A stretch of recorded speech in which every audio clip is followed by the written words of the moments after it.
Both the Declaration of Independence and the Constitution regard entitlements as endowments, not of human governments, but of a divine creator. The rights to life, liberty, and the pursuit of happiness are not given by the state, nor can they be taken away by political agencies, not even when those agencies represent the people itself. They are inalienable.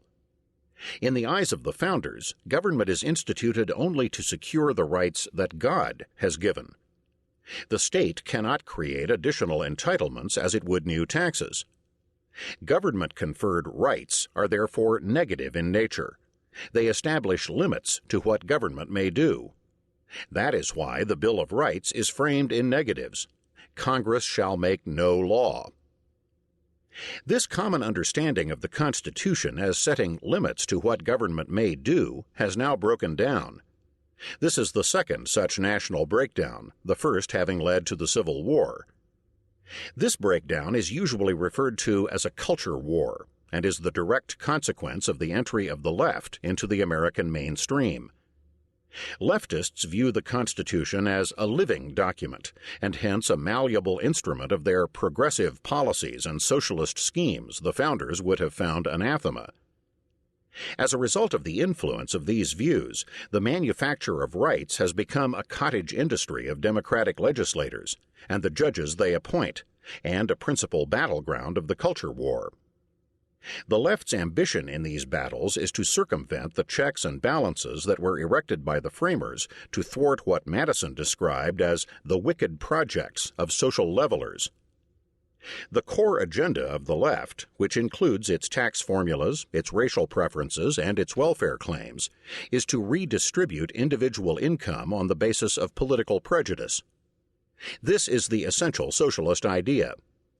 The culture war that has defined conservatives and liberals for the past quarter of a century is in many ways just another name for the ideological conflicts between socialists and conservatives familiar from the European past. Of course, the past never simply repeats itself. The influence of radicals inside the Democratic Party does not mean that the Democratic Party itself is a radical organization, or that America is necessarily on the brink of social upheaval.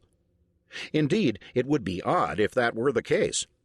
The world left has suffered grievous defeats in the collapse of its utopian schemes over the last century. Its radical temper has been severely chastened by the historic collapse of communism and the failure of socialist plans. Defeats of such magnitude have not caused the left to give up its long-range agendas, but they have made the left more pragmatic in attempting to achieve them. Contemporary leftists, often misidentified as liberals, are less impatient than they once were to pursue a radical course. The term piecemeal revolution would more aptly describe their current efforts. If the American people shut the front door on socialized medicine, for example, leftists will try to bring it in by the back door. They understand how to tack against the political winds and are able, during election cycles, to make temporary peace with balanced budgets and welfare reforms while they replot their political course. They are willing to compromise, work in coalitions, and be practical about what they can accomplish.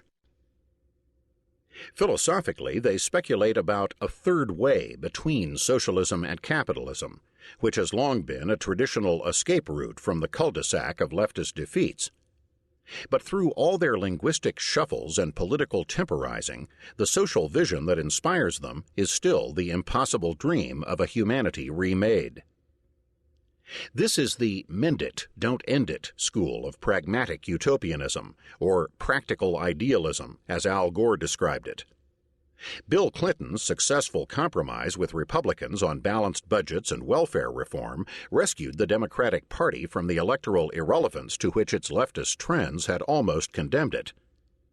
But the tactical nature of this retreat has been manifest in the Democrats' continuing pressure for expansive programs and progressive agendas. The big government leopard has hardly changed its spots. Moreover, it is unlikely a Democratic leader will soon emerge who is philosophically to the right of William Jefferson Clinton.